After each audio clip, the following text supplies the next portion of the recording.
a ir comenzando, aunque todavía siguen entrando algunos amigos que vienen a la presentación. Bueno, en principio, bienvenido a todos los amigos del jardín, a todos los socios de nuestra asociación y a todos los amigos de hoy que venía a la presentación de la librería Proteo. Cuando Pilar Guerrero, que es socia del jardín, me dijo que debíamos de colaborar con la librería y hacer actuaciones y hacer presentaciones, nosotros encantados de poder colaborar con Librerías Proteo, con Héctor y con el tercer piso. Nosotros somos una asociación de amigos del Jardín Botánico. Nuestra asociación, para quien no conozca, ya la presentamos, es una asociación que tiene 28 años de vida y somos casi 1000 socios. Aparte de nuestro fin fundamental es divulgar y proteger el jardín y en general el medio ambiente de la provincia de Málaga y por ende de España, pero aparte de nuestro grupo forestal, de nuestras actividades forestales que hacemos, de plantaciones, hacemos divulgación cultural, tanto con exposiciones de fotografías, de pintura, como diversos concursos a lo largo del año. Entonces, dentro de ellas, ayudar y colaborar con la presentación de estos tres magníficos sabios que quieren y aman el medio ambiente, pues no podíamos decir otra cosa que seguro que sí. Y ya está, simplemente daros la bienvenida y Héctor ahora ya va a ser el maestro de ceremonia. Bueno, buenas tardes, muchas gracias Cristóbal. Bienvenidas, bienvenidos a todos. Gracias por acogernos en el único lugar que creo yo que de verdad merecía la pena o deseábamos poder presentar esta colección. Mi nombre, para quien no lo sepa, es Héctor Márquez. Yo soy de profesión periodista, gestor cultural. O sea, organizo cosas.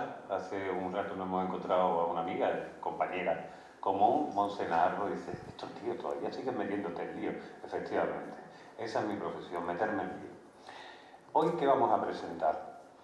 Hoy vamos a presentar una colección que, ahora déjenme un poquito hablar en primera persona para que le contextualice. ¿Qué relación tengo con Proteo, con Librería Proteo? Que esto es lo importante de todo. Con Librería Proteo soy cliente desde prácticamente desde que existe. Mis padres vendían libros, trabajaban en una editorial. Soy también pariente, realmente sobrino, pero yo le digo primo porque es más chico que yo, que es el director gerente de Librería Proteo, Jesús Otaola. Y desde hace un año, después de haber participado de manera activa en la ayuda después del incendio de Proteo y creado el grupo Todos con Proteo y los conciertos que hicimos en el Teatro Cervantes para intentar canalizar las ayudas que surgieron de manera espontánea desde todos los lugares de Málaga y de fuera de Málaga para proteger, como si fuera un Proteo, como si fuera un ejemplar único de un árbol único que hay que salvar, que eso sé que ustedes lo entienden bastante bien, pues la gente se volcó en Proteo. Yo formé parte de aquello y supongo que en agradecimiento Pilar Guerrero, presidenta del Consejo de Proteo, pues me dijo que por qué no le planteaba una serie de proyectos de ideas para revitalizar culturalmente la librería, que se volvía a abrir después de un enorme esfuerzo y con muchísimas dificultades para subsistir, y que bueno, que estaría bien. A mí cuando me piden piensa algo, es un problema, porque entonces no paro de pensar. Cosas, megalómano de ideas, las ideas no ocupan espacio, eso creyendo, pero sí se ocupan. Y entonces empecé a pensar y se creó el proyecto del tercer piso que arrancamos el año pasado. Una de las partes de las decenas y decenas de ciclos y de ideas que conllevaba el tercer piso, en Librería Proteo, era la edición de una colección que en un principio sirviese de homenaje a el principal fundador, la persona con la que todo el mundo ha identificado Librería Proteo a lo largo de los años, Paco Puche, que además fue un absoluto pionero en esta ciudad en el pensamiento y la divulgación de la ecología y el medio ambiente. Llegó incluso a postularse desde Los Verdes, sabiendo que no iba a ganar nunca, pero por introducir la conversación en aquel momento en el tema político. Paco era de los primeros de las épocas los silvemas de toda aquella época que hoy nos parece la prehistoria, pero de aquellos abuelos, digamos, en la concienciación medioambiental, estamos muchas personas de diferentes generaciones ya pensando en el medio ambiente y en la naturaleza de otra manera. Había dos opciones de llamarle a la colección, la Biblioteca de Paco, y otra era Aula Sabia con V. Es el nombre de un proyecto que hace ya cerca de una docena de años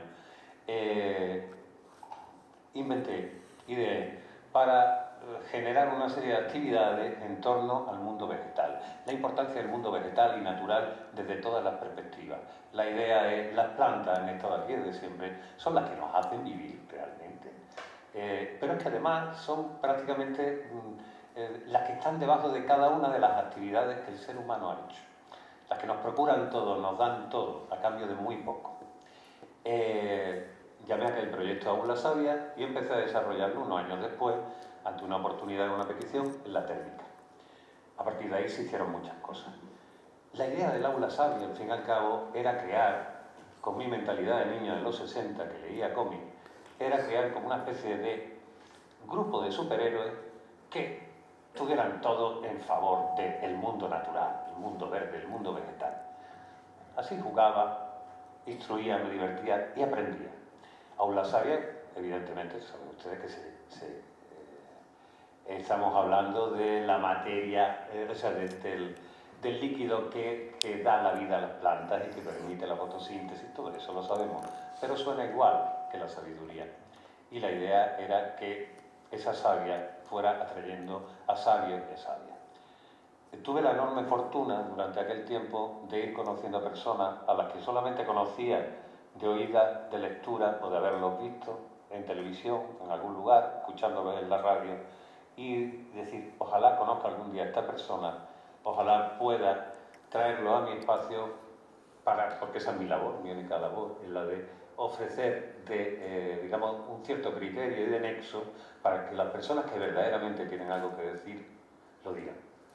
Como periodista, yo cada vez escribía menos en los medios de comunicación tradicionales, después de muchos años haciéndolo, y ahora elegí que una manera de comunicación era esta, directamente, entre el público y propiciando que eso sea posible.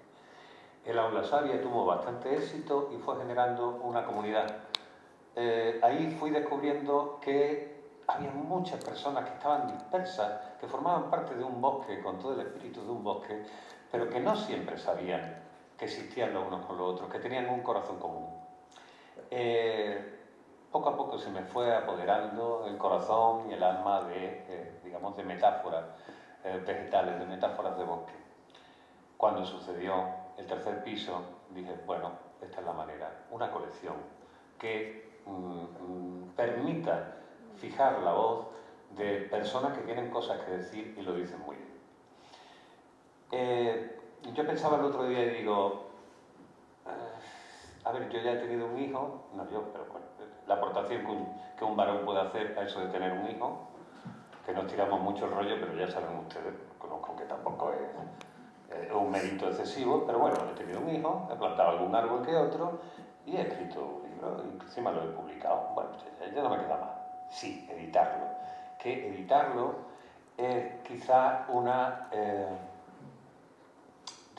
labor infinitamente más gratificante, porque digamos que propicia, y es algo que a los periodistas nos gusta. Los periodistas somos personas que amamos cosas, que descubrimos cosas en un lugar y las traemos a otro, simplemente que somos personas que transmitimos entusiasmo o ideas, que transmitimos vivencias, experiencias que los demás no pueden ver y que de alguna manera las traducimos.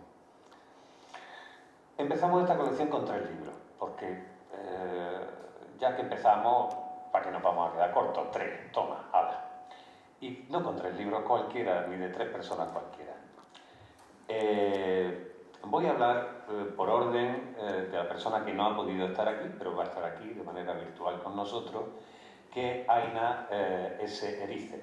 S. Serra, pero ella es la más joven de todas, la mujer, la que yo creo que es la niña de los ojos de todos, y a la que conocí, sin conocerla, en Librería Prometeo. La conocí por lo que se ha hecho más famosa, por sus textos, por sus escritos.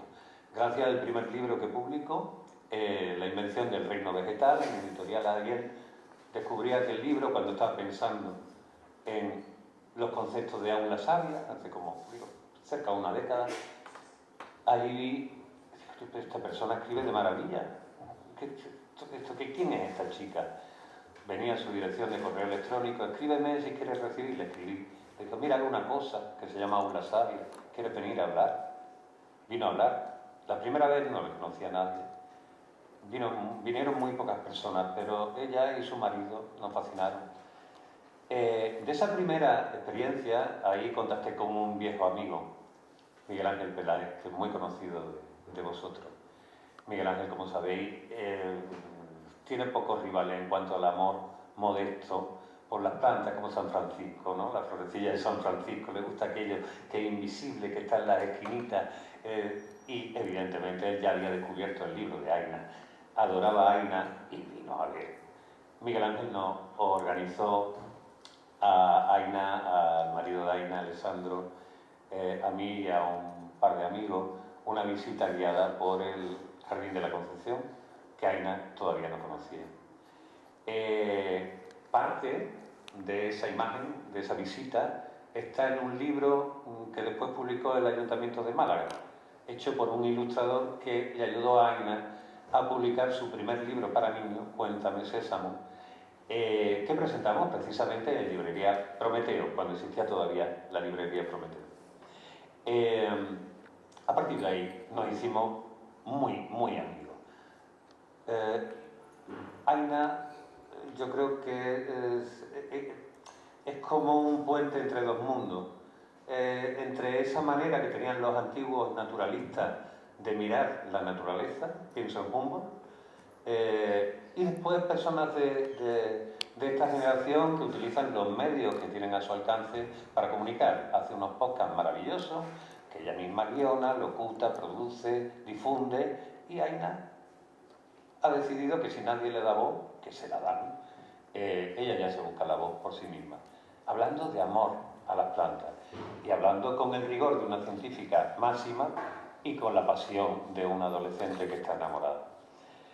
De Aina tenemos hoy el libro La consolación de la clorofila. Voy a hablar brevemente de los tres libros. El otro libro que tenemos es Naturaleza en calma. Cómo explicar la crisis medioambiental sin perder la esperanza. Bueno, ese libro es una colección y una selección de escritos, él también lo contará ahora, de José María Montero, que los que conocéis a Monti sabéis que estamos hablando de probablemente el periodista medioambiental, y sin probablemente, decimos probablemente porque él es modesto y yo si me vengo arriba todo, ya lo exagero todo, pero es verdad, el periodista medioambiental más influyente, más riguroso y probablemente más premiado, no lo sé, porque el que lleva las cuentas de los premios y las cosas que ha escrito, eso es Joaquín. Joaquín es la calculadora humana y ella nos dirá si estoy en lo cierto o no. Monti fue de los tres el último que conocí, cuando realmente había estado a su lado en las páginas del periódico El País, yo escribiendo de cultura, él escribiendo la crónica en verde, aquellas crónicas maravillosas que se publicaban los lunes en el diario El País de Andalucía. Y todo el mundo decía, pero no conoce a Monti. Sí, yo sabía que era el de Tierra y Mar, el Espacio Protegido, los programas de Canal Sur dedicados al medio ambiente y al territorio, pero no lo conocía personalmente. Cuando conocí a Monti descubrí que en esta profesión de periodistas donde muchas veces abundan los egos destemplados, quiero decir, egos sin sentido ninguno, y se pierde el norte de ¿para qué es tu profesión? Monti representaba todo lo contrario. Unido al rigor había una profundidad humana asombrosa.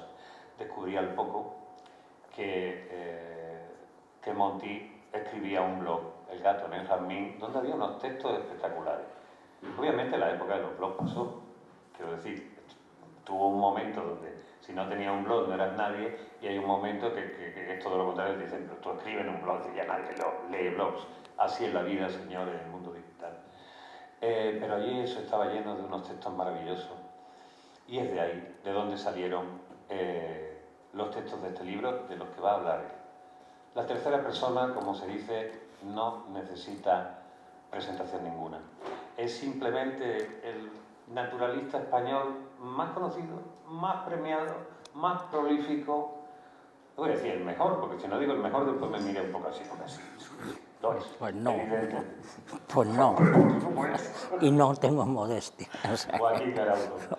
Joaquín Araujo, que ha sido el guía, el padre, cuando era prácticamente una voz en el desierto, y ahora mismo todas las voces que han seguido deben mucho a Joaquín Araujo. Joaquín Araujo no solo combina y estimula con ello el rigor de los datos, sino que además, y eso lo aprendí al conocerlo, es un poeta. Pero es que además, y de ser un poeta y de escribir maravillosamente bien, con ese espíritu japonés que tiene, es un hortelano. Es una persona que vive en el bosque, es un emboscado. Su libro, Emboscadas, no podía ser de otra manera. Es la recolección, la adaptación de unos artículos que hizo para el Confidencial durante la pandemia, durante el confinamiento, que son como 30 píldoras, son en realidad 29, pero bueno, 30 recetas para entender el mundo, para saber lo que sucede. Es como el corolario de la persona que está en la naturaleza y que defiende el medio ambiente. Todo con el verbo maravilloso de Joaquín. No he dicho que el libro de Naturaleza en Calma de Monti es una colección que ya se lo dirá de esa cosa que decía Walt Whitman, que contenía multitudes. Monti contiene multitudes. Lo asombroso de Monti, porque hay unos escritos de musicofilia, otros de medio ambiente, otros de historia, otros de gastronomía, verán ustedes, otros de vinos, que le encantan los vinos, verán la naturaleza de una persona que sabe vivir todavía disfrutando, a pesar de saber que vive en un mundo y de informar de algo donde prácticamente casi siempre se está anunciando un desastre. Lo cual es un poco decir, mantener esa calma y esa alegría de Monti, a mí me parece que es un ejemplo. Estos señores y muchos otros me han enseñado a mí lo mucho que queda, lo mucho que le queda a una persona, lo que son ejemplos éticos y maneras de estar. La forma de vivir de Joaquín hoy en día, la mayoría, más de la mitad del tiempo del año, quizás 2/3 del año, en la Pilluerca, en hectáreas y hectáreas de terreno, rodeado de parques naturales y de sus terrenos propios, viviendo como ganadero, viviendo como agricultor, siendo el hombre del famoso libro de John Jono, el hombre que plantaba árboles, y obligando a todos los que pasamos por ahí, que han pasado no sé cuántos mil, él se sabrá el número, a plantar al menos un arbolito, es ejemplar y nos da alegría. Y además, Joaquín tiene unos cuantos años más que yo, como él es presumido, yo no voy a decir, pero tiene un pedazo el tío. Eso quiere decir que si tiene un pedazo y vive como vive, su forma de vivir es mucho más sana que la mía. ¡Hala! Es mucho más sana que la mía. Y además, por lo visto, cultivo una berenjena que son las mejores del universo. Ayer intentamos agasajar diciendo, mira, cómete esta berenjena. Nada que ver, las mías son mejores. Digo, pues, claro, obviamente. Efectivamente. No me voy a seguir enrollando. Quiero también decir que, evidentemente, como recordaba, esta colección de libros es una memoria y un homenaje a que continúe la labor que en su día empezó Paco Puche con Ediciones del Genal, porque hay que decirlo, esto está hecho con la editorial de Proteo, Ediciones del Genal, y el origen de Ediciones del Genal eran precisamente publicaciones anuales, casi de regalo, donde Paco decidía y regalaba una serie de textos que tenían que ver con esto de la conciencia del medioambiental. Pero hay también un homenaje absolutamente privado. El homenaje privado tiene que ver con mi madre y tiene que ver con una manera de estar. Yo tampoco fui nunca un niño de campo, que mi madre se ocupaba en aquella época de llevarnos al campo todos los domingos, por lo menos, se podía los fines de semana. Y nos metió en un colegio de curas porque allí había campo y había campos de deporte y gente para que fogáramos. Y poco a poco, a mí me interesaban siempre mucho, sí, los bichos, los insectos. Las plantas menos. Saben ustedes que las plantas es, como dice Stefano Mancuso, otro de los grandes amigos sabios que he hecho a lo largo del tiempo del aula sabia, que son un amor adulto. Es decir, es mucho más complicado cuando somos niños establecer los vínculos emocionales entre un poto y el gatito o el perrito. A ver, no hay color, eso lo entendemos todos. Pero cuando uno empieza a entender cómo son las plantas, la satisfacción que le dan, la consolación, ahora escucharemos a Aina, que te ofrecen, poco a poco vas entendiendo, como entendemos muchas veces como adultos cuando vamos creciendo, que el amor que sentíamos con 12 años, con 13 o con 14 años, que aquella cosa llena de hormonas y acné, no tiene nada que ver con el amor adulto y profundo y del conocimiento. Cuando aprendemos el lenguaje de las plantas, ahora ya que sabemos, ahora que ya hemos asumido que no solo son seres inteligentes, sino que tienen tantos tipos de inteligencia que nosotros ni imaginamos y que de alguna manera se han convertido en referentes éticos a la hora de relacionarse entre ellas, a la hora de organizarse, a la hora de simbiotizarse, de permitir la convivencia de unos y de otros, anda que sí, las plantas. Y ese amor por las plantas y por la naturaleza, quien me lo fue inculcando fue mi madre. Por supuesto haciéndolo bien, sin decirme, quiero que ame a la planta, pues entonces el niño hubiera dicho, tururú, porque yo hacía justo lo contrario de lo que me decían. Pero después de ella muerta yo empecé a notar cómo algo iba creciendo dentro de mí, algo iba creciendo. Y gracias a las plantas, de todas las maneras inimaginables, algunas no confesables, realmente entendí que ahí era donde se escondía la esencia de todo. Y este es un homenaje a ella, a las plantas, a los amigos, a los sabios, que me permiten sentarme a ellos sin merecerlo en absoluto, a una librería que comenzó hace 53, ya para 54 años, intentando abrir grietas en la libertad y dándole espacio a la gente y que eso creciera. Porque el amor a los libros, el amor a la palabra, el amor a la cultura, tiene que ver con eso, cultura, Dios mío, si vienen de la misma raíz, de las palabras, exactamente de las mismas. Y quiero darle las gracias públicamente a Pilar y a Jesús por haber confiado en mí, que no es una cosa sencilla. Yo puedo admitir que de vez en cuando tengo buenas ideas, incluso soy tenaz y lo llevo adelante, pero tengo un carácter de su puta madre, chungo. Cuando me cruzo, y no soy sencillo, quiero decir. En fin, que sería como una mezcla de cactus que de vez en cuando suelta flores de esas maravillosas y olorosas, pero cuando pincho, es que como la española, es que pincho de verdad. No me voy a enrollar más, que ya me he enrollado bastante, y quiero que escuchen a la única persona que no ha podido estar. No ha podido estar y quiero disculparle porque acaba de ser madre por primera vez y decía, ay, sabio, es que si vengo aquí voy a tener a la niña en la teta y no es plan, no es plan. Pues bien, como no es plan, hemos hecho unas preguntas y van a escucharla responder. Muy buenas y muchísimas gracias por permitir a Millo Digital estar con vosotros presente, al menos en espíritu, sino de cuerpo, en esta presentación a la que me hubiese gustado tantísimo asistir, no solo por compartir el espacio y el momento, este momento tan especial con mis compañeros de colección, Joaquín y Monty, además de con el alma mater detrás de todo esto, mi querido sabio Héctor Márquez. Hola Héctor, muchísimas gracias por haberme invitado a participar en este proyecto tan maravilloso, sino también por el entorno tan privilegiado en el cual se desarrolla el Jardín de la Concepción. Es un lugar que espero que todos vosotros hayáis visitado. Si no, os lo ruego. Quizás después de la presentación será un poco tarde y no se verá un pijo, así que tendrá que ser en otro momento, pero por favor no dejéis de visitarlo si no lo habéis hecho ya, porque es un lugar absolutamente maravilloso. Tengo unos magníficos recuerdos de haberlo visitado las veces que he asistido a Málaga y no veo el momento de repetir visita. Así que muchísimas gracias.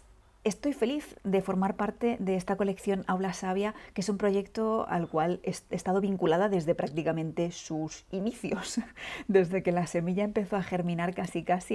Mi querido sabio me entrelazó dentro del proyecto y ha sido un privilegio ver cómo ha ido creciendo y han ido saliendo brotes y se han convertido en enredaderas de realmente un tamaño notable, considerable. Espero que todos disfrutemos muchísimo de esta tarde y de todos los frutos que están aún por llegar, que tiene la Aula Sabia por delante en su futuro. ¿De qué tiene que consolarnos la clorofila? Pregunta lícita, dado el título del libro. Bien, creo que puede hacerlo de muchos modos, pero me centraré en dos principales. El primero, la planta nos puede ofrecer consuelo entablando una relación material directa con ella. Es algo que los estudios científicos últimamente han demostrado ampliamente, que estar en contacto con las plantas, espacios verdes, nos proporciona bienestar, salud a nivel material, psicológico, físico, emocional, algo que se vio clarísimo durante el confinamiento, durante la pandemia del COVID-19, que las personas que tuvimos acceso a espacios verdes, a plantas, lo pasamos muchísimo mejor que aquellas que no lo tuvieron. Por otra parte, existe otro tipo de consuelo, que es al que se refiere más este libro, que es un consuelo que nos puede ofrecer la planta incluso sin entablar una relación material directa con ella. No sé, algunos de vosotros lo habréis notado quizás, que el título hace referencia a otra obra, que es La Consolación de Filosofía o de la Filosofía de Boecio, un filósofo romano de los primeros siglos de nuestra era, que el pobre lo pasó bastante mal. Y de hecho su libro lo escribió mientras estaba encarcelado y de hecho terminó siendo ejecutado. Y su libro, La Consolación de la Filosofía o de Filosofía, era o es un ejercicio que logra hallar consuelo en una situación muy difícil, vital. Haciendo referencia, a pesar de que yo no he escrito este libro en una cárcel, ni muchísimo menos, y espero que tampoco me ejecuten después de haberlo publicado, espero, sí que quiero apelar o hacer referencia a esas circunstancias vitales difíciles, esos obstáculos que nos encontramos, a esas penas que nos aquejan, tristezas varias, muy graves o muy, entre comillas, tontas, estreses cotidianos. Y que a veces tenemos que encontrar mecanismos que nos ayuden a afrontarlas mejor. Para Boecio fue la filosofía, para mí es la clorofila, las portadoras de clorofila, las plantas. Y por tanto creo que las plantas y su modo de ser, de estar en el mundo y de afrontar los problemas muchas veces nos pueden servir de inspiración, de guía y de consuelo para vivir mejor nuestras propias dificultades vitales. Y a eso me refiero con la consolación de la clorofila. La filosofía también consuela, seguro, pero aquí clorofila.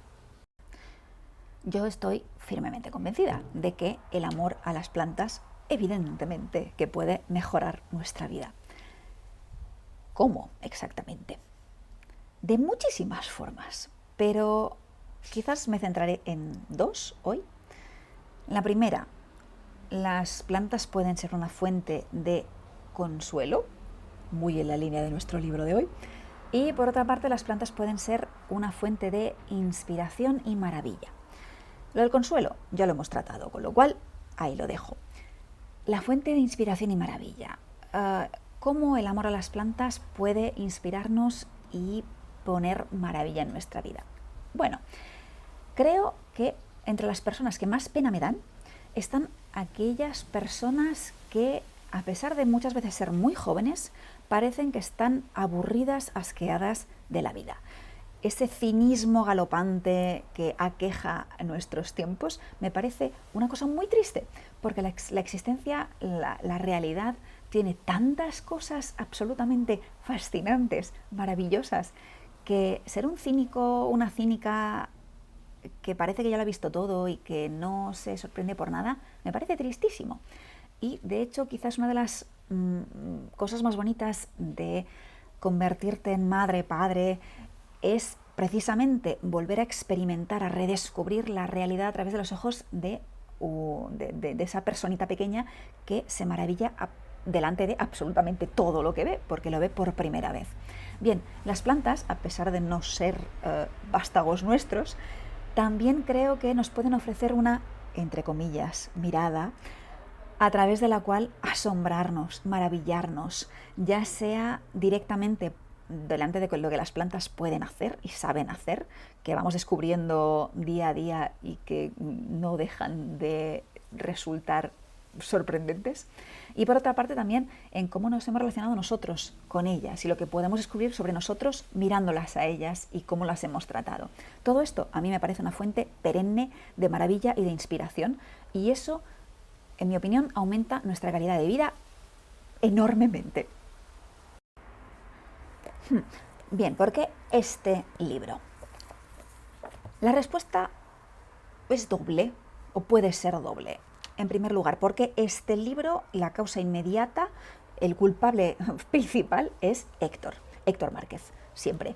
Que fue quien hace ya más de un año y medio quizás, me llamó un buen día y me preguntó: Aina, ¿no tendrías tú por ahí alguna obrita escondida en un cajón? No hace falta que sea muy larga, una bagatela que te apetezca publicar y que aún no hayas encontrado un hogar apropiado para ella.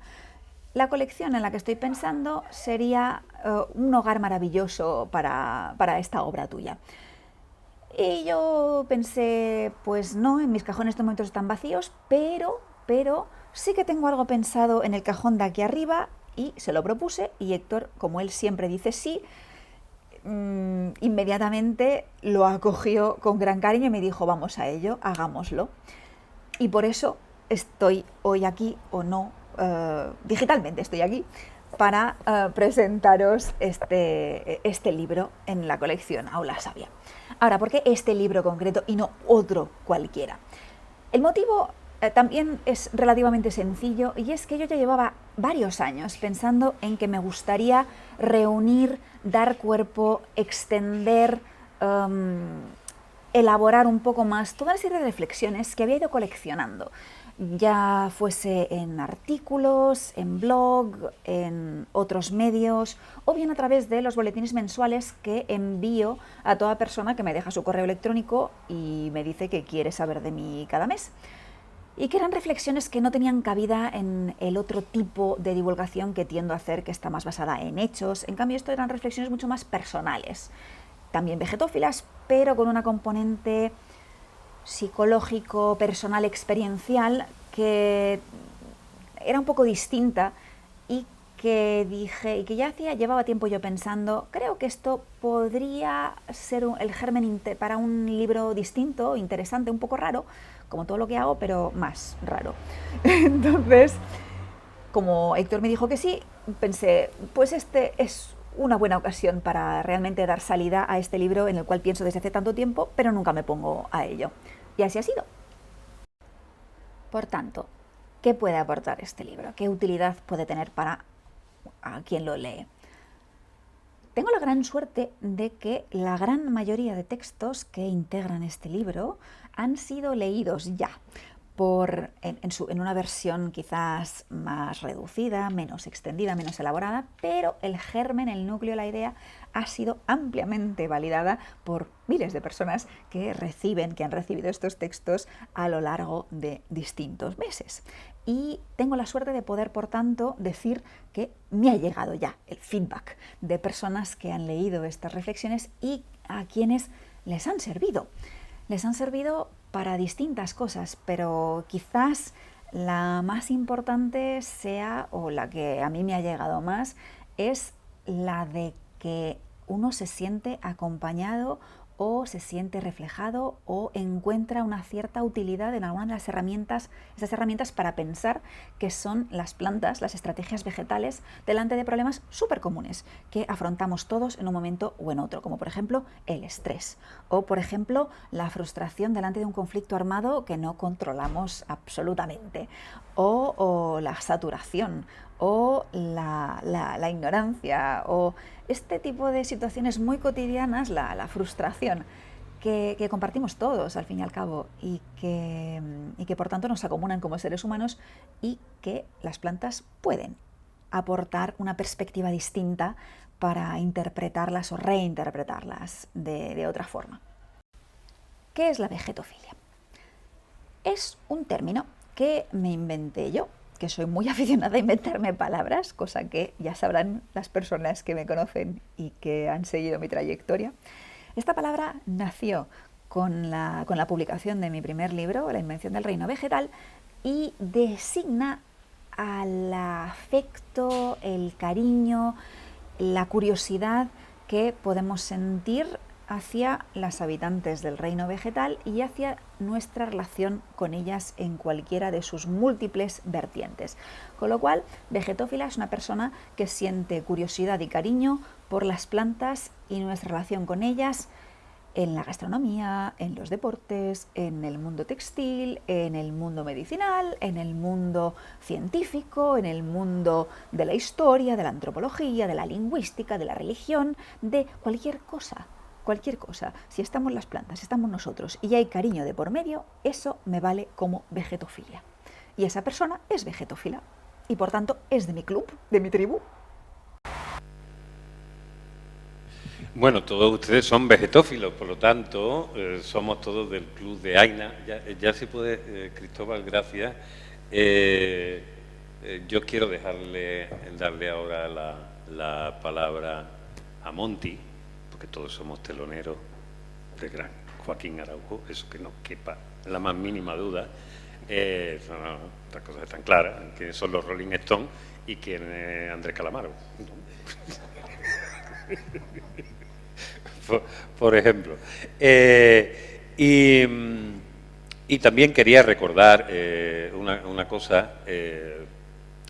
No voy a leer un texto, ellos iban a leer un texto de sus libros, no voy a leer un texto de Aina, ya tendrán ustedes oportunidad para no hacerlo enorme, para salir después un poco al fresquito y porque me está dando un poco de cosica ver a las criaturas que estáis de pie y tal, que si queréis os dejo ahora un ratito el asiento, el butacón, que yo estoy ya sin quieto. Sí quería recordar una cosa, en parte del espíritu de estos libros que sirven para amar la naturaleza, como hoy bien titulaba Regina Sotorrío en el Diario Sur, una colección para amar la naturaleza, hay una voluntad, un deseo. Es decir, estos libros han nacido del bosque. Nos hemos cargado un montón de árboles para conseguir que esto salga. Si lo vemos desde el punto de vista de la sostenibilidad, hostia, tenemos que hacernos la pregunta, aunque sigamos haciendo libros y sigamos usando la madera. Todo en realidad tiene que estar en su justa medida. Y a lo mejor los bosques no se mueren precisamente por hacer libros. Pero ya que estamos matando unos cuantos árboles, por lo menos que recojan esos libros, sea un poquito de amor a los árboles, que haya reconocimiento. Pues nada, de eso se trata. Y ya me callo y dejo la palabra aquí al señor que tiene un Honda y el señor que ganó el primer premio BBVA, que es lo más que se da en el mundo, que se llama José María Montero, Monty para los amigos. Bueno, muchas gracias, Héctor. Gracias, amigas y amigos, por venir hoy aquí, al Jardín de la Concepción, a esta presentación. Yo, ya que Héctor ha empezado con una declaración de amor, yo seré sincero y diré que fue un flechazo también lo mío con Héctor. Yo me hice la misma pregunta que, pero bueno, como no he conocido antes a este tipo, si hemos convivido a pocas páginas de distancia en el mismo periódico. Había una respuesta al porqué, al menos para mí, y es que yo no... Bueno, Héctor lo ha dejado entrever. Yo no transito normalmente por los cenáculos periodísticos, me aburren muchísimo, y entonces el grueso de mis amistades y de las personas con las que me relaciono no son del gremio. Tiendo a buscar mejor relacionarme con científicos, con poetas, con pianistas, no sé, me resulta mucho más enriquecedor. Entonces, posiblemente por eso no había coincidido nunca con Héctor, y el día que coincidí con él me pasó lo mismo que él decía, me hice la misma pregunta: ¿cómo he tardado tanto en conocer a este tipo? porque esta colección Aula Sabia nace con una serie de, o por una serie de virtudes que tiene Héctor, que una ya la ha dicho, ¿no? La tenacidad, es una tenacidad impresionante. La generosidad, que es una virtud muy poco abundante, el cariño que ponen las cosas. Nunca me habían llevado a la prueba de un libro al sitio donde estaba de vacaciones, a la Valle del Silencio, en el Bierzo, vino con el libro, me pareció lo mejor de todo. Y todas esas virtudes me hacían sentirme muy cómodo en cualquier proyecto de los que él me ha enreado, porque conociéndolo relativamente hace poco tiempo ya me ha enreado en unas cuantas cosas. Y hemos hecho vídeos y hemos hecho cursos online durante el confinamiento, en fin, no hemos enreado unas cuantas historias, con lo cual este enredo era uno más. Tú eres facilón. Sí, yo soy facilón, depende de con quién, ¿eh? Yo también tengo mi... Cuidado, con lo que os decía de los cenáculos, yo soy facilón con las personas con las que me siento a gusto, ¿no? Eso sí es verdad, ¿no? Y luego además estaba a la que también conocí, María Ángeles, en la trastienda, ocupándose de todos los detalles, que a mí eso me parece fabuloso, porque hay tantos detalles que a veces pasan inadvertidos y que sin embargo son decisivos para que un proyecto cuaje, ¿no? Te voy a decir una cosa. Dime una cosa. Constancia con esto.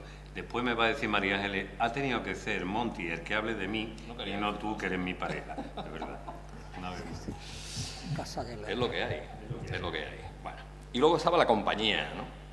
Empezando por la compañía de Paco Puche. Yo tuve la fortuna, el privilegio de conocer a Paco, de tratar a Paco, de aprender con Paco, de entrevistarlo muchas veces para El País, para televisión. Y entonces esa era como una llave que también nos abría, en este caso, la puerta del corazón, ¿no? De una relación muy afectuosa y muy fértil, ¿no? Porque Paco lo que hacía era fertilizar, fundamentalmente, ¿no? Y luego la compañía en esta colección, bueno, encontrarme con Joaquín, que nos hemos encontrado tantas veces en tantas historias, que es prologuista de uno de mis libros, que estamos en la misma asociación desde que se creó la Asociación de Periodistas de Información Ambiental, y Aina, a la que conocí a través de Héctor, que fue otro flechazo, pues la compañía era maravillosa, con lo cual estaba claro que me iba a dejar enrear, pero sin pensármelo ni 2 minutos, ¿no? Y Héctor lo que me propuso era, o te lanza algo nuevo, si te apetece, o, oye, ¿por qué no del gato en el jazmín? Coge ahí unos textos, le damos una vuelta. Y es verdad lo que él ha dicho, yo empecé a escribir El gato en el jazmín cuando ya empezaba a no estar de moda escribir blogs. Después de haber jurado durante décadas que jamás escribiría un blog, decidí escribirlo. Yo siempre hago esas cosas, voy un poco ahí a contramano, a contrapié. Decidí empezar a escribirlo cuando empezaban a ser una cosa de modé. Empecé a hacer mi blog del gato en el jazmín porque necesitaba fundamentalmente, y lo digo además en la introducción del blog, tener un sitio donde ir guardando aquello que me movilizaba, que me causaba asombro, como dice Aina, ¿no? El asombro de lo cotidiano, que llamo yo, las pequeñas cosas del día a día que te hacen reflexionar sobre algo. Necesitaba un sitio donde ir dejándolo, ¿no? Para que no se me perdiera, para que no se me dispersara. Pero claro, al mismo tiempo eso motivó un segundo elemento a contratiempo, a contrapié. Primero era un blog que empezaba a escribirse cuando los blogs ya no estaban de moda, y segundo, los que sabían del asunto me dijeron, lo importante es que tenga un eje temático. Bueno, pues el blog del gato en el jazmín tiene cualquier cosa menos un eje temático. Porque, claro, escribo de lo que me da la gana, cuando me da la gana, y de cosas que me hacen reflexionar en un momento determinado. A veces están vinculadas a la actualidad, otras veces no. Os voy a contar 2 anécdotas que reflejan muy bien el espíritu que subyace que creo yo que subyace en el blog, ¿no? Yo llevo muchos años, 15 o 16 años, yendo a Barcelona a dar clase en un máster de comunicación científica. Entonces, a los alumnos, entre otras cosas, yo uso el blog para ir depositando materiales que luego les pueden ser útiles a los alumnos, y así me evito tener que estar diciendo, oye, pues esto lo puedes encontrar en tal sitio, te doy tal vínculo que puedes... Les digo, oye, asomaros al blog, que ahí tenéis el enlace para ver determinado vídeo o para ver determinado ensayo sobre tal cuestión de televisión y ciencia, etc. Y entonces me ha pasado muchas veces, pero la primera vez que me pasó, hice ese comentario, oye, de esto que estoy diciendo tenéis la referencia en El gato en el jazmín. De esa película que os he comentado, documental, podéis verla con el enlace que está en El gato en el jazmín. Y me vino una chica, al día siguiente me dijo, he debido tomar mal el nombre del blog, porque me he asomado al gato en el jazmín y he visto una receta de calamares. Entonces, debe ser otro blog. Le he dicho, no, es el gato del jazmín y su receta de calamares de esta semana. Digo, pero en vez de, te aconsejo que en vez de rebuscar lo que te he dicho en el blog, porque está ahí, mírate la receta de calamares. Porque seguramente vas a encontrar algo que te pueda ser útil más allá de la receta de calamares. De hecho, Héctor, cuando me enreda en esto, él sin darse cuenta, además no se lo había dicho hasta ahora, me dijo el mejor piropo que me podía decir. Oye, lo que más me han gustado han sido los artículos de cocina. Yo realmente soy periodista como una tapadera para cocinar, ¿no? Para tener unos recursos económicos todos los meses y poder cocinar. La cocina para mí, y cuento esta anécdota porque muestra un poco lo que es el gato en el jazmín y ahora Naturaleza en Calma, es un espacio meditativo, es un espacio en el que yo reflexiono sobre cosas porque la cocina me invita a pararme dentro de este frenesí que vivimos los periodistas. Entonces, no es ninguna tontería incorporar la cocina como una de esas miradas, hay muchas en el libro, desde las que acercarse a la belleza, desde las que acercarse a la sensatez y a la calma con la que deberíamos mirar lo extraordinario. En la cocina está la naturaleza, está la materia prima, están las transformaciones naturales que sufren esos elementos, están los afectos, están los sentimientos, está el compartir, en fin, hay muchas más cosas de las que parecen. Y eso es solo un ejemplo, porque otras veces escribo de música, o escribo de filosofía, o escribo de poesía, o de cualquier cosa que me movilice. Como digo, yo he oído ideas que se van repitiendo siempre, que son el asombro ante lo cotidiano, Aina lo decía, ¿no?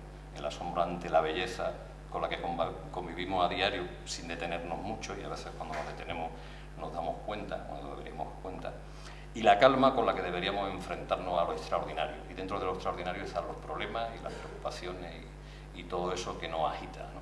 Ahí se necesita una cierta calma, una cierta sensatez, porque a veces son dilemas tremendos, yo digo, y en eso seguro que Joaquín coincide, ya no deberíamos hablar de problemas ambientales, sino de problemas existenciales. Lo que está en juego es nuestra propia supervivencia como especie. Al planeta le da exactamente igual, o sea, se va a adaptar a las circunstancias que sea y va a seguir. Nosotros somos los perdedores natos en esta historia.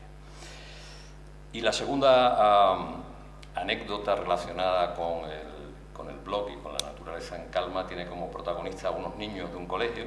Hace muy poquito, al final del curso pasado, me invitaron en un colegio, eran críos de 7 o 8 años, a que les diera una charla sobre el valor de la dehesa.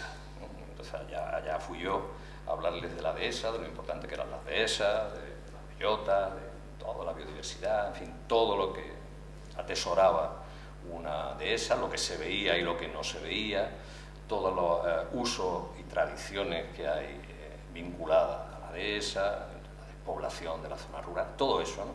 Y al final les dije, ¿me podéis decir qué podéis hacer cada uno de vosotros para, sin moveros de vuestra casa y sin hacer nada extraordinario, para conservar las dehesas, para que las dehesas se conserven? Y entonces obtuve muchas respuestas, pero ninguno me dio la respuesta que yo esperaba y que tenía perfectamente preparada en la última diapositiva, que era, ¿sabéis lo mejor que podéis hacer para conservar la dehesa? Comer jamón ibérico.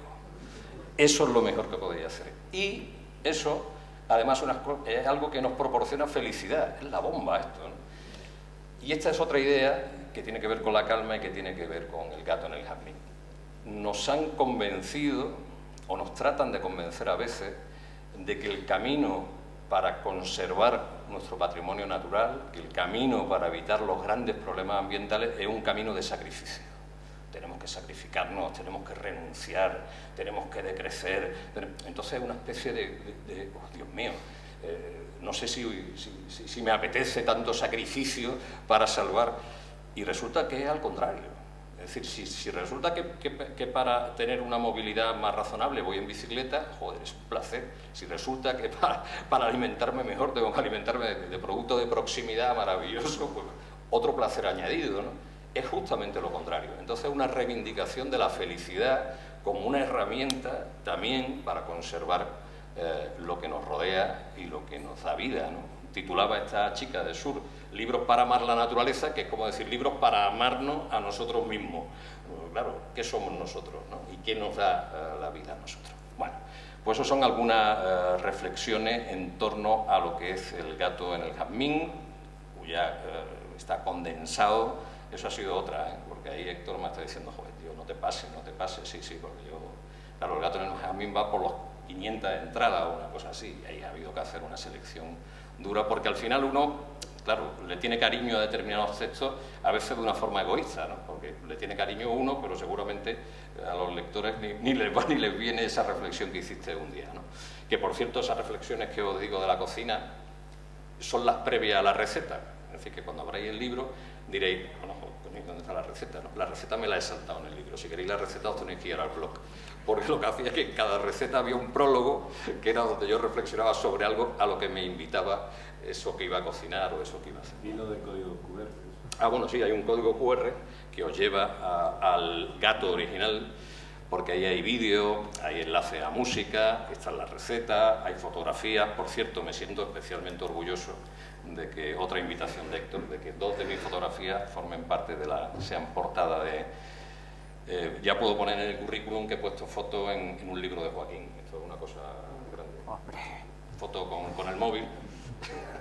Esta de Aina. Esta es la única. Y esta es una gota de rocío en Sierra Morena.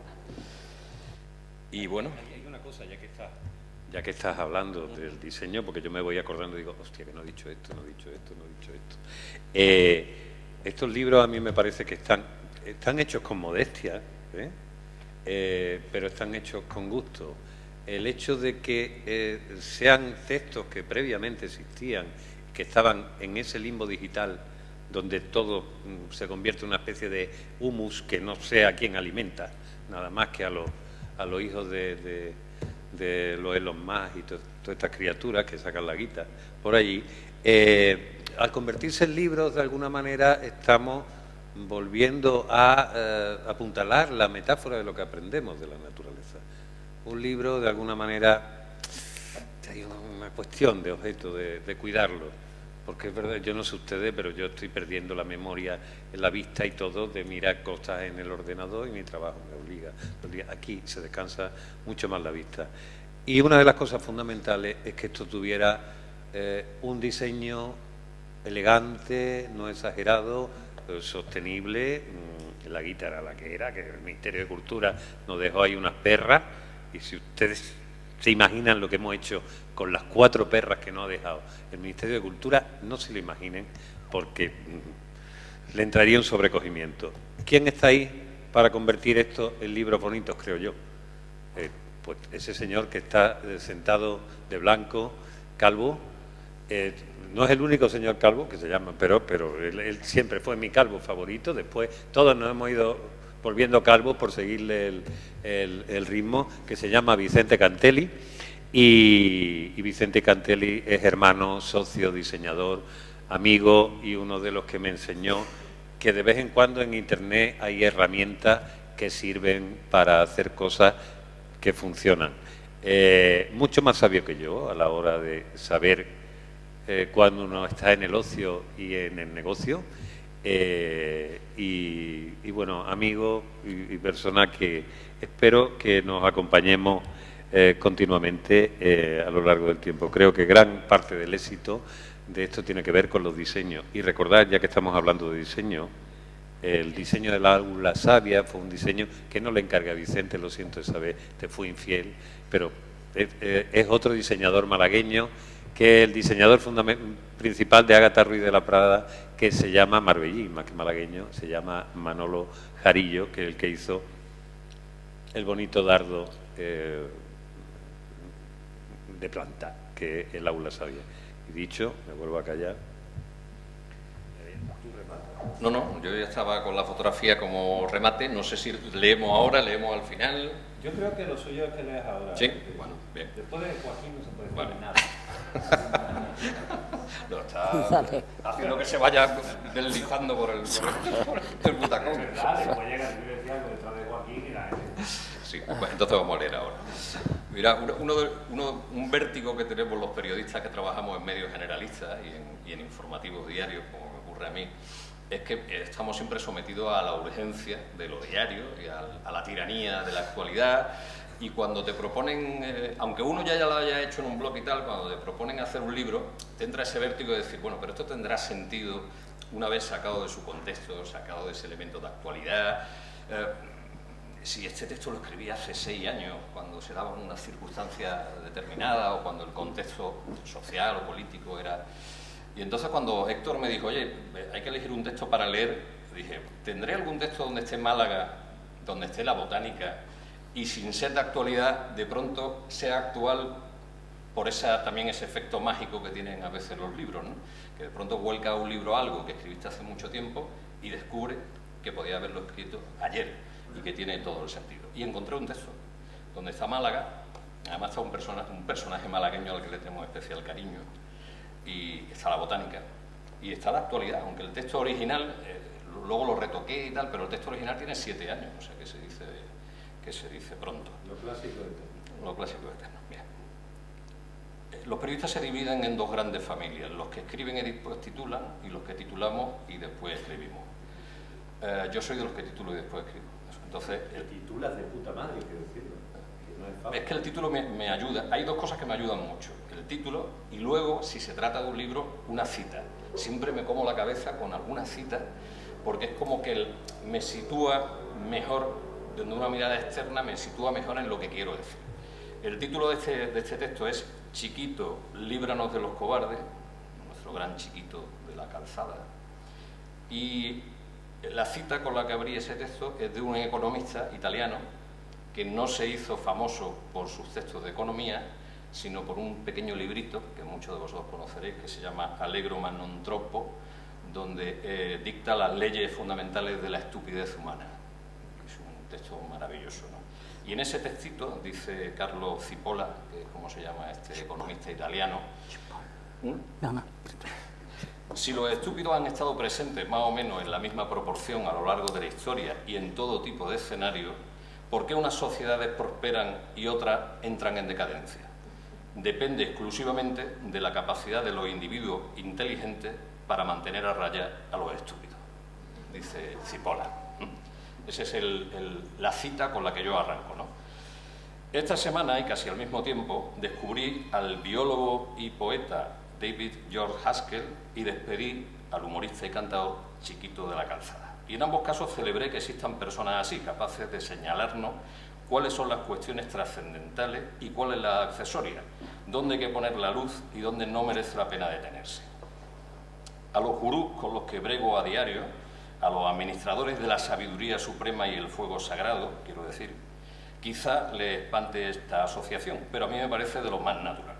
Chiquito y Haskell representan lo mejor de la condición humana, expresan esa virtud escasa, pero vital, que hace que determinadas personas antepongan la cooperación a la competencia y defiendan la relación por encima del individuo.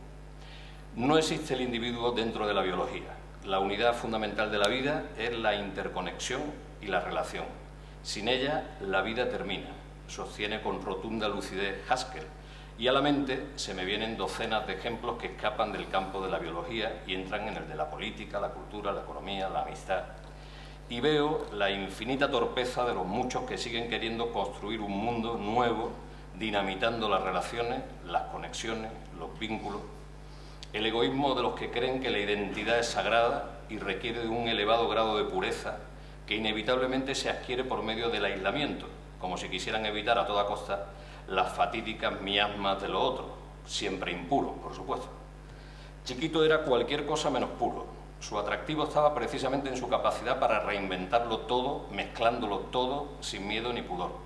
Gestos espasmódicos, palabras imposibles, sonidos guturales, pantalones sobaqueros, camisas cha-cha-cha. Su única identidad era la no identidad. Hace años el escritor Luis Landero dijo que el fenómeno Chiquito le provocaba la nostalgia de las vanguardias que se fueron. Y no me extraña que el sentimiento fuera de nostalgia porque el paisaje que domina, el paisaje de los puros, es pura carcundia. En la búsqueda de la máxima higiene y a falta de eficaces mascarillas, los defensores de la sagrada identidad también acostumbran a usar la lengua, junto a bandera, frontera y porra, como eficaz parapeto, olvidando que el lenguaje nació para ser puente y no foso.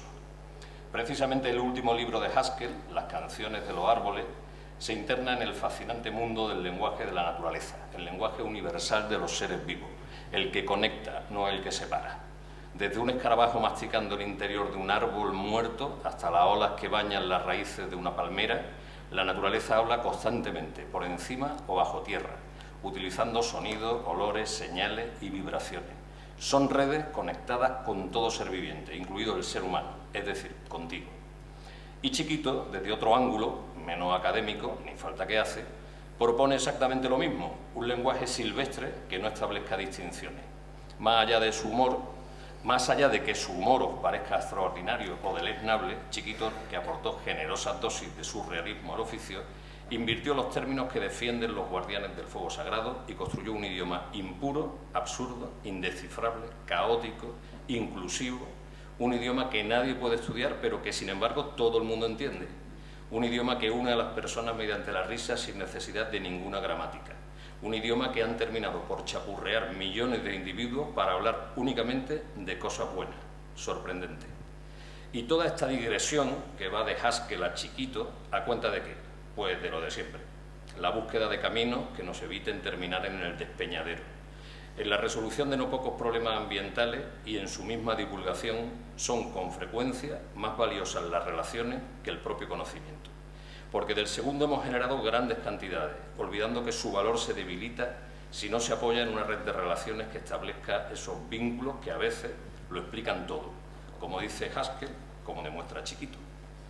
Los maleducados, los maniqueos, los agresivos, los violentos, los puros que circulan por las redes sociales tirotean las relaciones.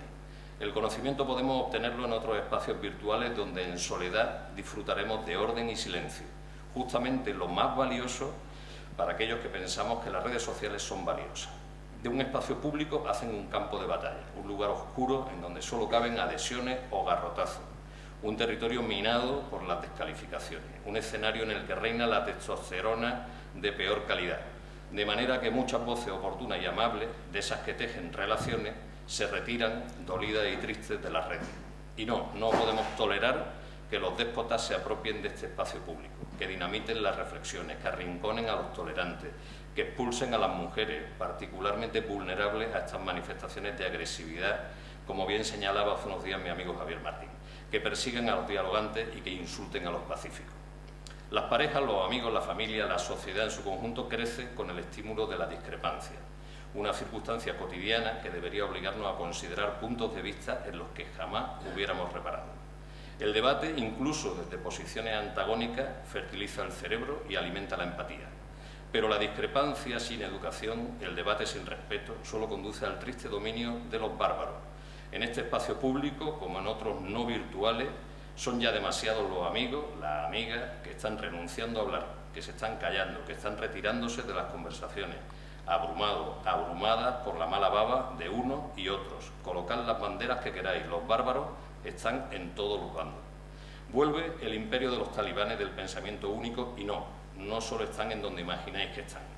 Atención a los pacifistas que se acercan con la garrota en la mano, los dialogantes que no paran de gritar, los progresistas abonados a las tesis más casposas, los salvapatrias que quieren una patria gris y obediente, todos, unos y otros, maleducados hasta el ridículo, gente que considera sospechosa la alegría y la risa, individuos que piensan mal porque creen que así aciertan siempre.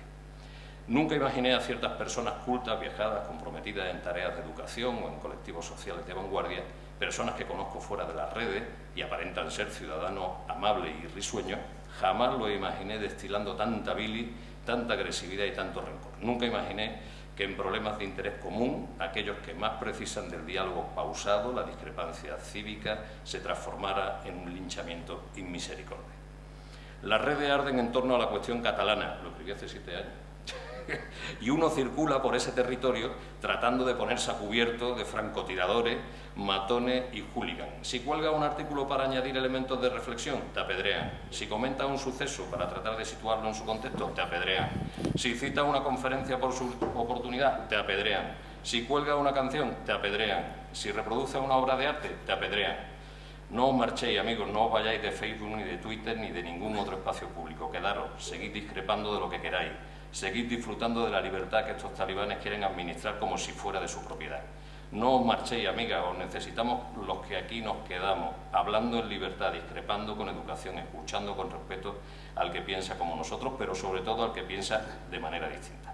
Sin gritar, sin sospechar, sin menospreciar, sin insultar, sin amenazar. Que se vayan ellos, que se vayan, como diría Chiquito, los cobardes.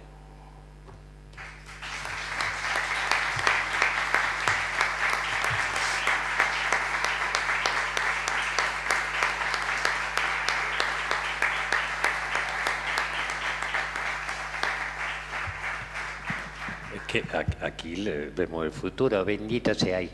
Como bueno, ahora el futuro es presente, porque ya, a ver qué hora llevamos. Vale. Ahora el momento clave de la noche. Habla el maestro.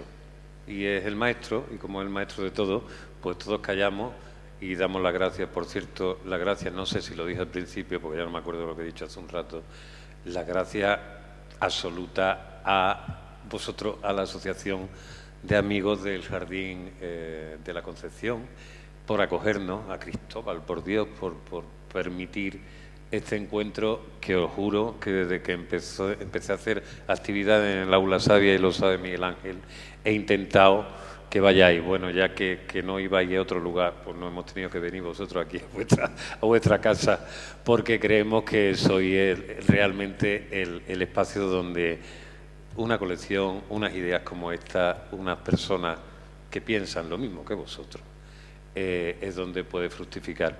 Y espero y sé que algunos de los que estáis aquí acabaréis convertido en un libro en algún momento. Esto lo digo ahora, igual que él vio el futuro hace 7 años.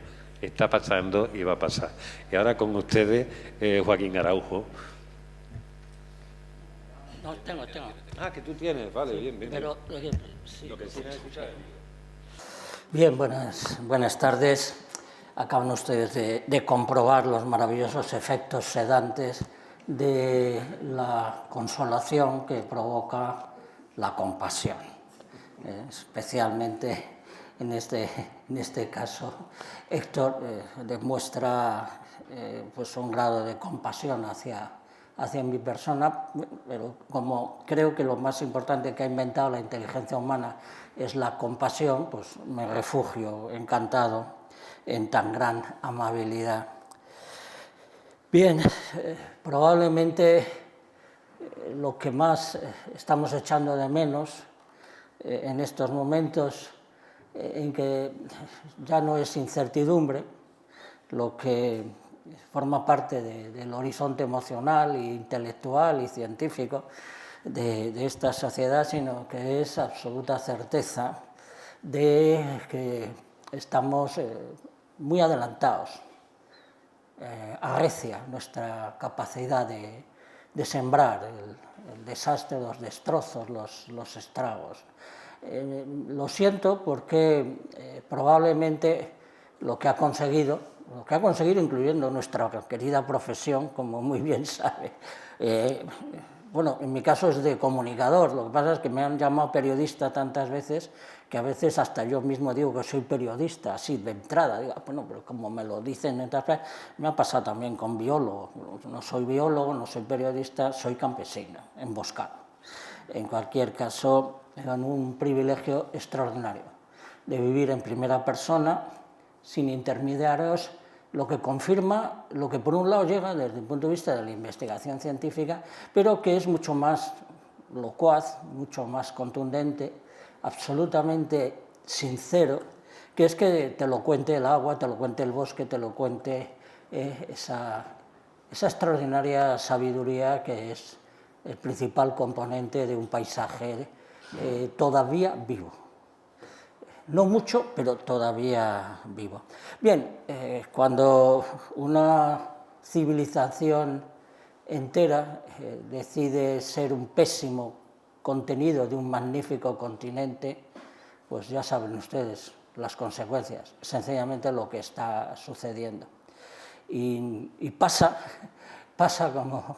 como dice Richman, pasa la demolición del mundo, ni más ni menos. botánicos. Y la primera forma de combatir eso, aparte de muchos de los aspectos que acaban ustedes de escuchar, las iniciativas de los animadores culturales, las iniciativas de los grupos organizados, de los centros de investigación, de lo mucho bueno que también afortunadamente nos acompaña, es que hay que recuperar probablemente el carácter más intenso de lo que significa la vida en el planeta Tierra.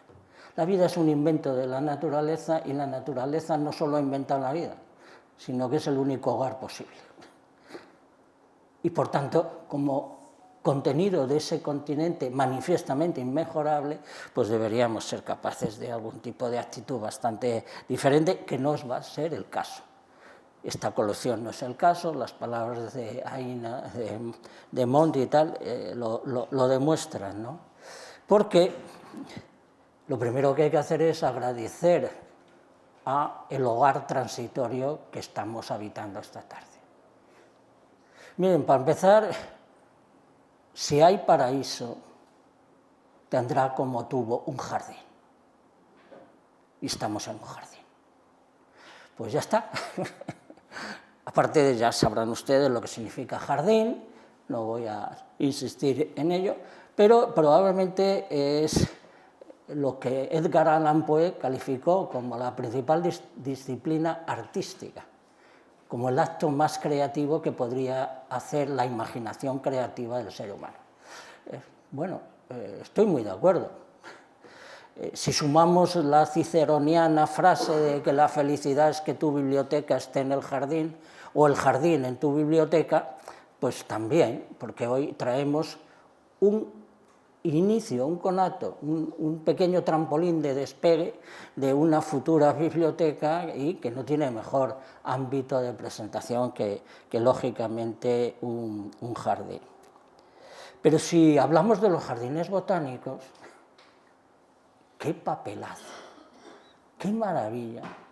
Los que somos ancianos, porque nos tocó empezar a defender la transparencia, la levedad, la vivacidad hace muchos años, pues no hemos hecho más que encontrarnos en los distintos jardines botánicos y algún día se escribirá la historia del pensamiento ecológico, de la cultura ecológica en cuanto a la tremenda oportunidad que siempre ha ofrecido el mundo de los botánicos, el mundo de los jardines botánicos, el mundo de las asociaciones de amigos de los jardines botánicos, a todas estas cosas. Solo con lo que, claro, a mí me ha pillado más cerca, ¿no? Pues, pero solo en la historia de este movimiento social, cultural, intelectual y hasta artístico, que cada día lo es más, cada día hay más artistas de la naturaleza en este país, pues solo la aportación del Jardín Botánico de Madrid merecería ya un buen libro.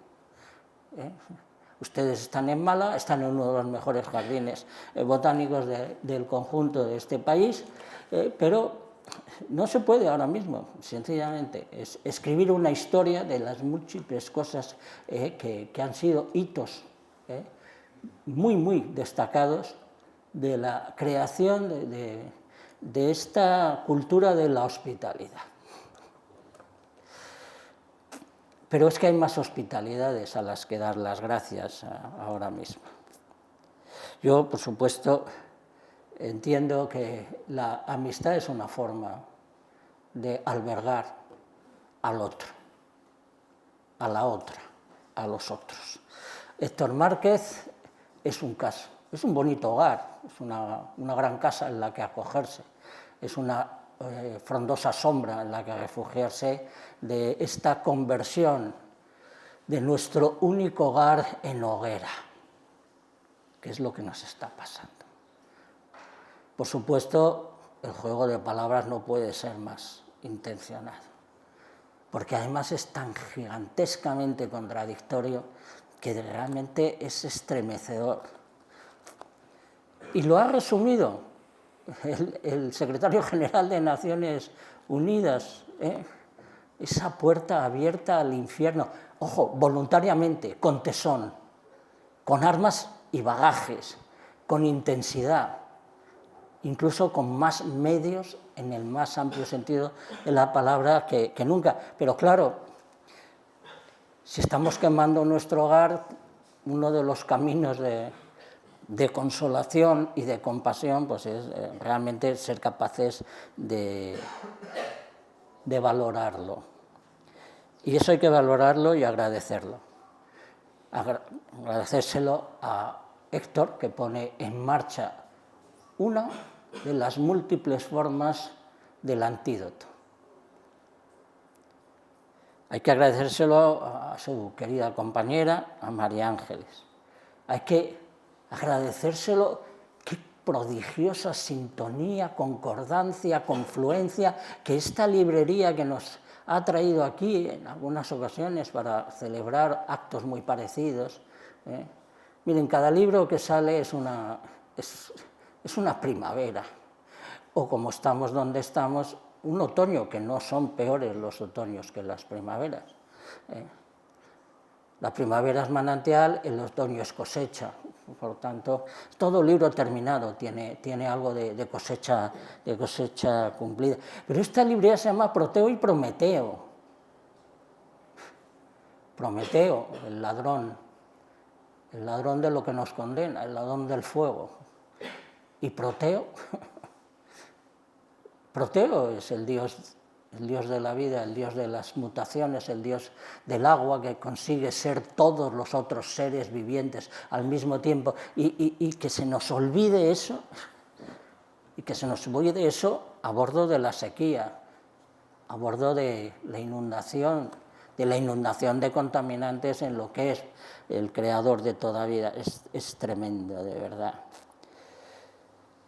Honor, memoria, recuerdo a nuestros predecesores o quizás coetáneos. Por supuesto que esta colección está dedicada a Paco Puche, pues es de una coherencia y de una nobleza extraordinaria. En mi caso, por supuesto, a todos los que trabajan, desde Pilar Guerrero a todos los que trabajáis en la editorial, en la librería, que evidentemente es tremendo. En mi caso tengo que hacer una mención especial a Raúl Tapia, botánico, y uno de los mejores escritores de naturaleza que en estos momentos están multiplicando por muchas veces este efecto, esta creciente vinculación del arte con la natura, que es absolutamente coherente y lógica. Lo extraño es que haya estado disociada durante tanto tiempo. No hay posibilidad alguna de belleza sin lo que en gran parte está aquí bien representado. Yo mantengo que la belleza es un invento de la clorofila, pero no solo la belleza, absolutamente todas las demás cosas. Y claro, Aula Sabia con V, porque es que es de una oportunidad, es de una certeza, de una coherencia interna extraordinaria, ¿no? Porque en este planeta pocas cosas hay más sabias, lo que aparentemente se intenta encontrar en las aulas, que la savia. Esa savia que nos salva. Esto ya es de cosecha propia. Esto es uno de mis aforismos, ¿no? Y verdaderamente es lo que hay que tener en cuenta. Y nos salva, entre otras cosas, por un aparentemente alejado producto, porque todos los libros han sido publicados por El Bosque. Todos. Y todos los libros son una tabla de náufrago. Somos tantas cosas, tantas definiciones. Yo tengo bastante afinidad porque es un reiterado argumento, ¿no?, a lo largo de la historia del pensamiento y de la literatura y de la creatividad. Los pintores lo han dicho infinidad de veces, somos lo que miramos. Sí que lo somos. Y por eso se puede decir que el que tiene la fortuna de mirar alejados horizontes, donde acampa la belleza en libertad, sencillamente tienen más suerte que el que tiene que mirar una pared situada a 1,5 metros de sus ojos, o tiene que mirar un frontal de un edificio, o tiene que mirar un asfalto. Porque nos pongamos como nos pongamos, y a pesar de la tremenda perversión de que este sistema de relaciones haya conseguido que la inmensa mayor parte de nosotros elija lo que no prefiere, y ojo con la construcción de la frase, este sistema de producción, de relaciones, incluso educativo, informativo, se basa en que se convence a la mayoría de que elija lo que no prefiere. Esta colección, Aula Sabia, estos textos de Aina, de Monti y del que está hablando, son intentos de aproximación a que descubramos de una vez lo que preferimos. Y somos, en un sentido amplio, un movimiento de liberación de lo que preferimos. Pero ¿qué es lo que preferimos? Y es que solo hay que hacer un pequeño ejercicio. Bueno, pónganse ustedes ahora mismo ahí fuera, delante de cualquier árbol, de cualquier planta, y pregúntense si no preferimos el color de la verdad, los colores. ¿Pero quién ha inventado los colores? También la clorofila. Claro. ¿Quién no prefiere la serena levedad de ese caos armónico que es un bosque? ¿Quién prefiere estar absolutamente transido de toda suerte de agresiones? Para empezar, la acústica. Yo esto lo reitero mucho para llamar un poco la atención. Si el ruido es contaminación, el vertedero somos nosotros, nosotros. Si los humos son contaminación, de una u otra forma, el vertedero es tu pulmón. Si lo feo es la mayor de las contaminaciones, elijamos lo bello. Y la belleza está ahí afuera.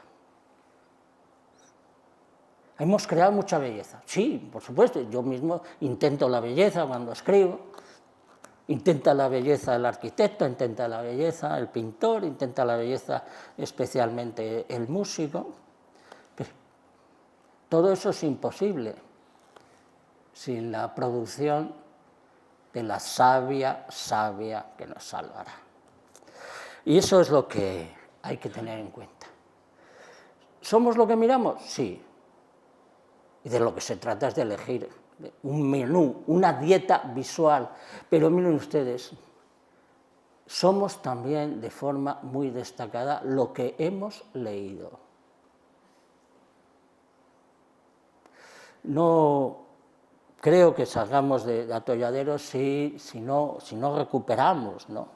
Si no recuperamos, probablemente los naturalistas, los defensores del entorno, los periodistas ambientales, los botánicos, los científicos de todas las ramas de las ciencias de la vida, tenemos un grado de privilegio extraordinario, porque salimos ahí afuera a contemplar, sacamos nuestros ojos a que disfruten de la belleza.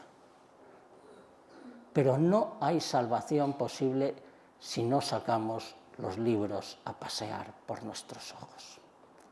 No hay posibilidad alguna. Digan lo que digan,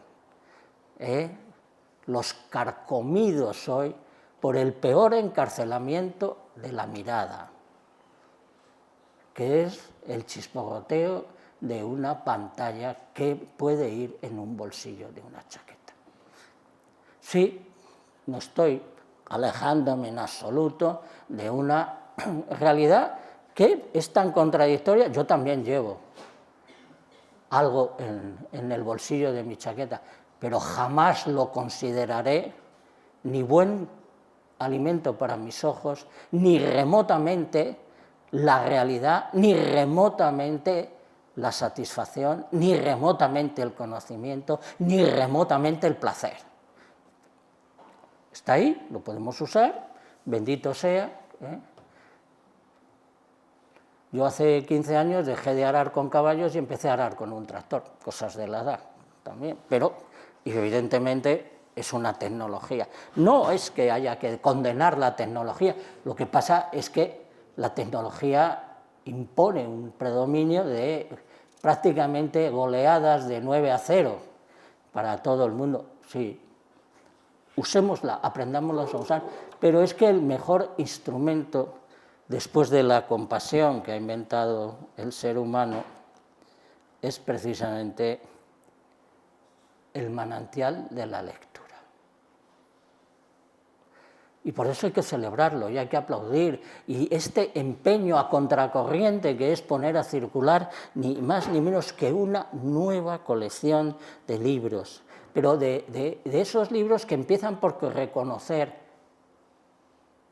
al hogar, reconocer que no podemos seguir desahuciándonos a nosotros mismos, reconocer que se puede convivir, y además con un suceso extraordinario. Fíjense ustedes, hoy precisamente a esa condición manantía de fluir con lo que fluye, que son estos 3 libros, pues fíjense qué suerte. Somos 3 afluentes, 3 afluentes que ya hemos empezado a crear un pequeño curso de frescura, de transparencia, de levedad, de sabia belleza y de libertad. Porque hay que desencarcelarnos.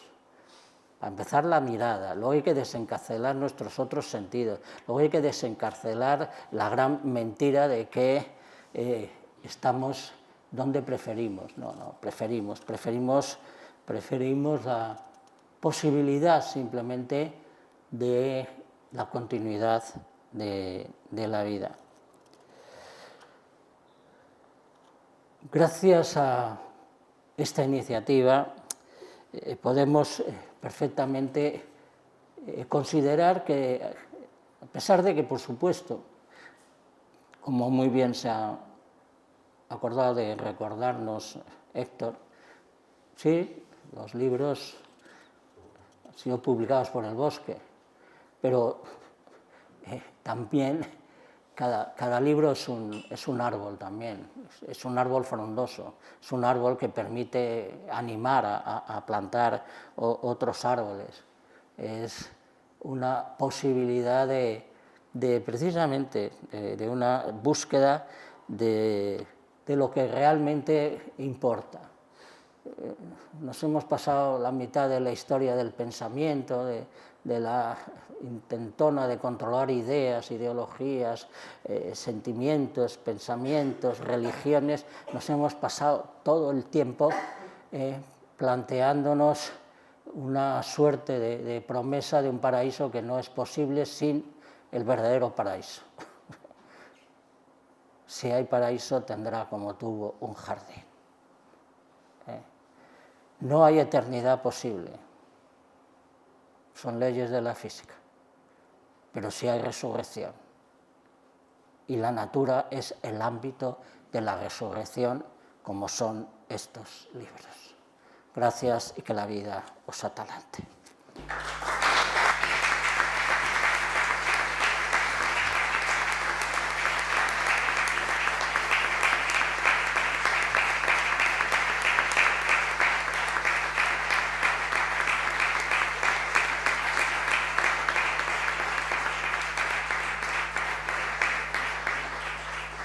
No sé si queréis no leo ya, pero bueno, como queráis, es que no sé cómo estamos. Un poco de más no es mucho, siempre. Sí, bueno, son textos breves, además. Sí, no, esto, bueno, y además probablemente el que tiene más sentido con mi propia forma de estar en el mundo y el momento que atravesamos.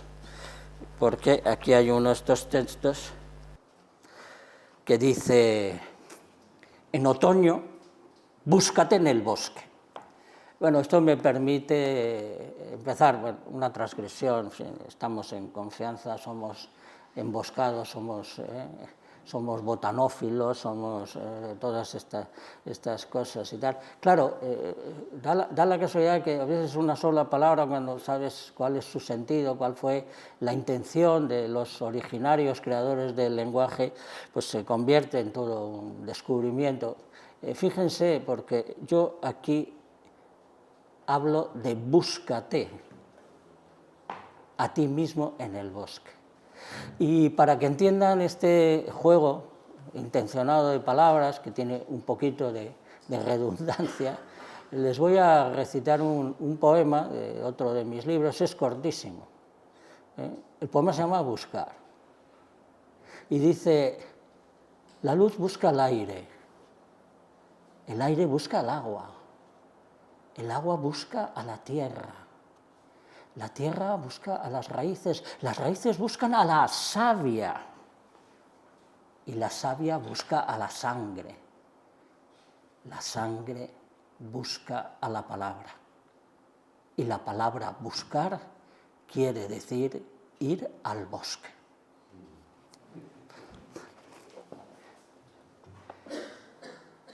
En otoño, búscate en el bosque.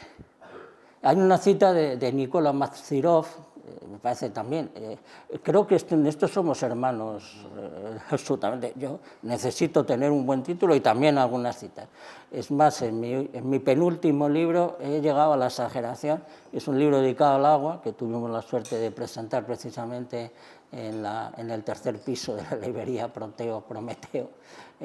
Hay 300 citas en el libro. Es decir, que fíjense si a veces somos partidarios. Y esta cita dice, los árboles desisten de sus hojas para que el cielo se haga todavía más grande. Si recordáramos y fuéramos consecuentes con los profundos e iniciales sentidos de las palabras, viviríamos comprendiendo. Y si comprendes, convives. Confluyes con todo lo demás sin herir y sumas tu respeto a la admiración debida a todo por la vida erguido. Por ejemplo, otoño, la estación de los colores, del olor a tierra fecundada, de la maduración de tantas primicias esenciales. Sí, estos otoños del mundo mediterráneo que a veces, si nos ha llorado el cielo, se convierten en una segunda primavera. El otoño, en fin, de los ojos que miran, ese verso que nos regaló Seferis y que quiere decir tiempo de lo aumentado. A contracorriente de la brevedad creciente de los días, de la doble desnudez de los árboles y de los primeros fríos, los que escribieron en sánscrito comprendieron y nos proponen que reconozcamos la trascendental aportación de estos meses, porque estamos en tiempo de manantiales renacidos, de los suelos besados por miles de millones de hojas. Es más, bandadas ingentes de aves llegan a nuestras arboledas para cobijarse y comer en ellas durante los meses fríos. Escribí en más de una ocasión que nada levanta tanto como las hojas cayendo. Por eso, y por las setas, tus ojos se desmayarán para comprender aquello que nadie resumió con mayor acierto y belleza que Jorge Guillén, con solo 2 palabras: piso tesoros. La tantas veces preciada hojarasca es en efecto uno de los principales activos y pasivos de la natura y por tanto de la continuidad de la vida, de su aumento. Todo lo libre se viste de su propia desnudez y ahora, cuando los árboles deciden vivir más desnudos todavía, para que sea más grande el cielo, es un excelente momento para que crezcamos nosotros también, es decir, para emboscarse en busca del humus. La fertilidad natural, al caso el proceso esencial por excelencia, es cocinada en otoño para que la degustemos a lo largo del resto del año. Se nos quiere olvidar que cuando comemos, en realidad ingerimos paisajes enteros, ciclos completos, procesos ecológicos esenciales. Comemos la sabiduría del otoño y de sus amores con el tiempo. pero es que nada se embosca mejor que la estación de lo cumplido, de lo maduro, aumentado. Nada otoña mejor que un bosque, entre otras cosas porque todo lo inicia un festival de bellezas encadenadas, con algarabías de colores que danzan con las moribundas hojas. También acertó plenamente Canetti al exclamar que solo por los colores merecería la pena vivir eternamente.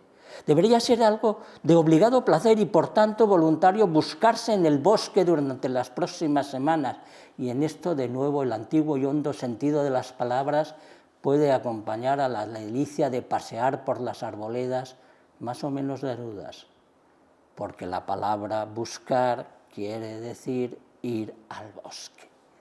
Ese significado deriva de que para encontrar buena parte de lo esencial, allá cuando se fundaron las lenguas indoeuropeas, todavía era necesario internarse en las espesuras. Allí estaba todo lo básico para la supervivencia.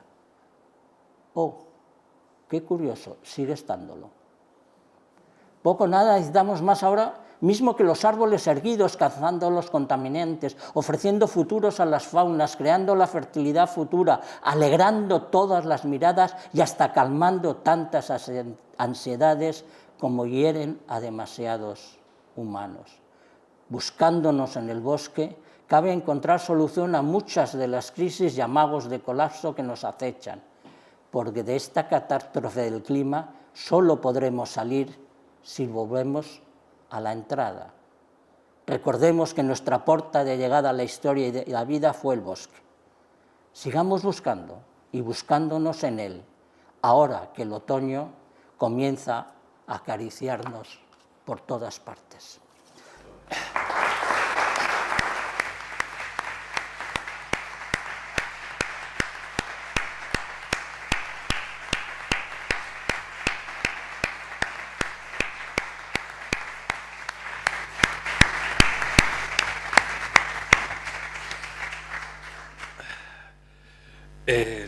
Bueno, ya está, porque me estoy emocionando mucho y ya no.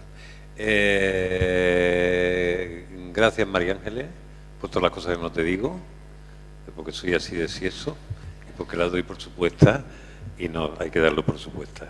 Ella, como responsable de Ediciones del Genal, hila fino y surte las cosas que otros hacemos un poco más bruscamente. Gracias a todos los que habéis venido, gracias por acogernos, por hacer sentir que esto tiene sentido.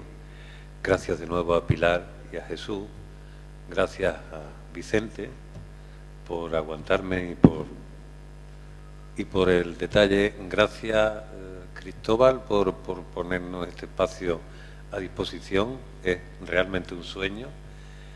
Gracias Joaquín, gracias Monty por haberme dejado entrar en vuestra vida y por llamarme amigo, porque eso es de verdad lo único que en el fondo me llevo. Después un poco esta cosa de salirme con la mía, de decir, se me emperró una cosa y pom, pom, pom, como decía mi madre, al final ahí está. Me gustaría que esto siguiera creciendo hasta que yo lo deje de la mano y no tenga ni que preocuparme porque ya crece solo. Así funcionan las cosas, ¿saben? Aquí está. Aquí tengo otros amigos que han participado y que me conocen y que han participado en todo este proceso del aula sabia y de otras aventuras que hemos hecho. Y bueno, dije en un principio que no iba a leer nada de Aina, pero me parece tan feo que le mande el vídeo y que no he leído. Y ella escribe también que he leído. Voy a leer un texto muy pequeñito, sabiendo lo que les decía antes. Después de Joaquín, lo mejor es el silencio. Pero bueno, ustedes me perdonarán. Y en su memoria lo ponen con otro orden. Ay, Dios mío. ¿Dónde estás? Aquí está. Es un cuento muy corto. Se llama El garbanzo de la paz. Creo que respira parte del espíritu de Aina, que le gusta contar cuentos, básicamente, una contadora de cuentos. Érase una vez un garbanzo pacifista. Provenía de una larga estirpe de recio abolengo. Sus raíces se remontaban a más de 8.000 años atrás, cuando sus antepasados sedujeron por primera vez a la humanidad entre el Tigris y el Éufrates. Desde aquel legendario garbanzo que selló el pacto entre Persona y el Quiquer Arietinum, sus descendientes siempre habían ido de la mano de los agricultores del Mediterráneo y Oriente Medio. Subidos al carro agrícola de la humanidad, se pasearon de acá para allá durante milenios, pero eran tan discretos, tan poco amigos de los aspavientos, que lo hicieron siempre como plácidos segundones en la periferia de nuestra atención, sin demasiadas pretensiones. Hacía siglos que escuchaban, desde la despensa, las conversaciones de los seres humanos a su alrededor, con sus preocupaciones y deseos más íntimos, y entre todos ellos había uno que se repetía a menudo: paz en la tierra. Paz para esta tierra convulsa y fracturada, paz para la región donde los garbanzos y humanidad empezaron a caminar juntos. Los garbanzos discutían mucho sobre el tema, les tocaba la fibra sensible. Por mucho que la deseasen, la paz parecía algo difícil de conseguir, algo que dependía de grandes gestos y grandes decisiones, que debían tomar personas a quienes la tarea le venía grande. Nuestro garbanzo pacifista no estaba del todo de acuerdo. La paz es también algo pequeño, que se cultiva todos los días, decía, que puede expresarse en todo lo que se hace. En el fondo son todos humanos, todos comen, todos cocinan. Hay quien dice que compartir una comida es la forma más simple y universal de tenderle la mano a otro ser humano, a no ser que le envenenes el plato, claro, pero eso sería hacer trampa. Celebramos las ocasiones, grandes y pequeñas, alrededor de una mesa. Podemos convertirla en un campo de batalla, sin duda, pero también podemos enfatizar su potencia unificadora. Ante una olla de potaje, todos nos reconocemos iguales en el hambre, en la experiencia profundamente humana de compartir la comida. Y si hay un rasgo que nos caracteriza como especie, es este: somos el único animal que cocina.